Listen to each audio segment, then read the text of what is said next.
that was so fundamental for the 12 years that Dare ran, and that I've referred to elsewhere, the North Wales Recovery mountaineering group.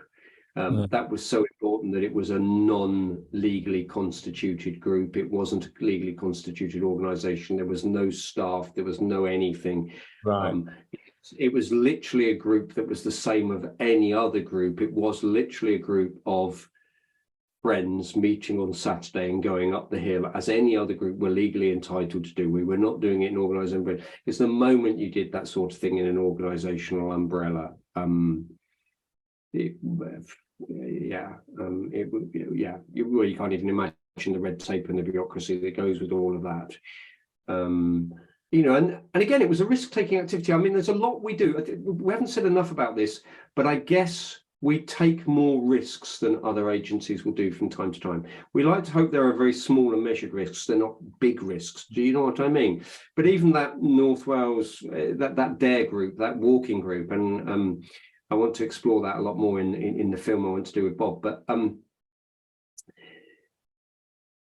we ran the risk, I suppose, of us one day being rescued by the mountain rescue or the police or something, and then someone investigated it and going, well, there was an expectation from Joe, who you picked up outside, you know, Tesco's through his word of mouth with Fred, that actually you were a proper organisation and he could expect X and Y from you, you know. So there was always that slight risk. I mean, it never occurred, don't get me wrong, and probably because when you were on the hills, we were probably, you know, 10% more cautious than a group of friends might be, just because we already knew that actually we'd got a little bit of recovery in amongst us, and we had probably just, you know, and I love that, and I will tell the story somewhere else. But you know, there was an occasion on which we got 8 people in recovery to do in Snowdonia here, or Aruri, to give it its proper Welsh name. We have 15 mountains, and they're not mountains by other countries' standards, but we have 15 mountains that are 3,000 feet, or essentially 1,000 meters tall, and essentially you can walk them in one go if you're up for it. It's essentially a 40-mile, you know, nearly 60-kilometer walk with about 13 or 14,000 feet of climbing. Yes, and we succeeded. We had 2 previous goes, but on the 3rd attempt, we succeeded in getting 8 people in recovery to do this in 27 hours of non-stop walking, including 2 nights on the mountain. Oh, wow. And Wow. just the notion of what's possible if you, but these are just risks that you go for stuff that, like, you know.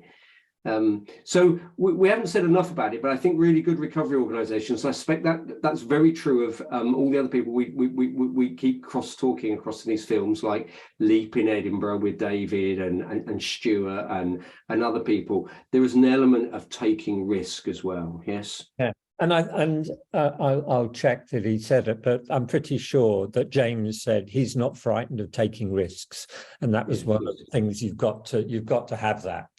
Yeah. Most simplistic level, growth doesn't come without risk taking. Oh, absolutely, absolutely. You know, and that's one thing that the system tries to stifle, is risk. Yeah. It's an government agencies won't take it, of course. What happens, I think, for a lot of people that, and again, this is not in any way, I don't want this to be a disrespectful statement, but statutory sector jobs are often paid better than third sector jobs. Statutory sector jobs come with better terms and conditions, including holidays and pensions and stuff. And for every individual, it becomes very hard to take risks to leave that environment and do something good.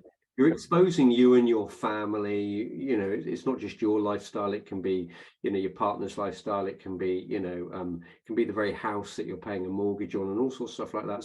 So again, the system is the system fosters all of that in its own way. You know, and lots of individuals end up feeling trapped in the system, and you know, and it's so common that people start to then get desperate for the first day that they legally can early retire, and you know, they start looking towards that day just to get out because they felt that way for a long time. There was, you know, they weren't empowered enough in the way in which our much broader economic, pension and holiday system allows people to move from jobs and give the contribution they most want to give to society. You know, they start doing the contribution that they want to give, and then they end up doing the contribution that they've kind of tied into, and some stay 100% fresh in that, and others don't, and you know, and that's very difficult for people. You know, I've personally done those leaps, and they're very difficult to make. You know, externally, as far as people are concerned, I've made 3 very big leaps. You know, you know, like James, I was a chef for 10 years, really well. You know, once you're a good chef, you're really well paid, and you know, you leap from that to become a social worker and work in drug and alcohol agencies, and you know, you're then paid really handsomely when you're, you know, senior managers in those organizations, and to leap from it for a 3rd time and join the bottom of a unpublished academic world with, you know, and start for your PhD. So it's not easy for people to take those leaps, and I've got away with it. I live in a relatively cheap and cheerful house, North Wales part of the world.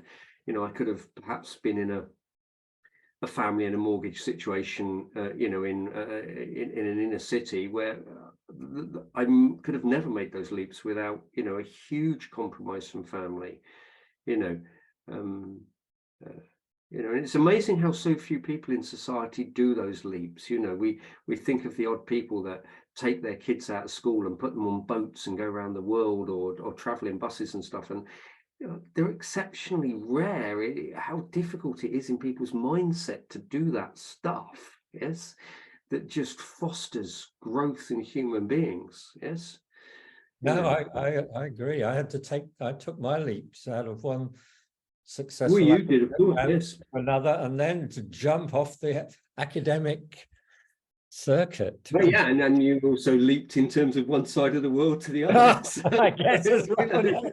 And absolutely, yeah. Yeah. So no, it's a very good point that you're making, though, about people, how difficult it is to get out of the norm in society. Yeah. So in the case, the statutory sector.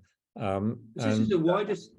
You're right. It's a wider societal conversation, but you know, for the drug and alcohol world, it's one in which is mirrored in the drug and alcohol world. You know, the difficulties of just treadmills and repeated processes and vested interests, personal, organizational, professional, and stuff.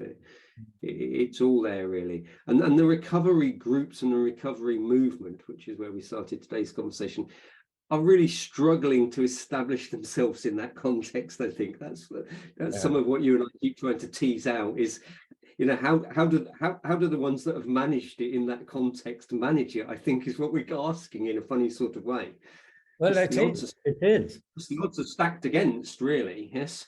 Yeah, no, absolutely. And in fact, it was interesting because I was mind mapping today, this morning, about the book I'm writing, and those sorts of things were going through my mind. You know, there are real challenges out there to try and do something like what's happening in North Wales recovery communities.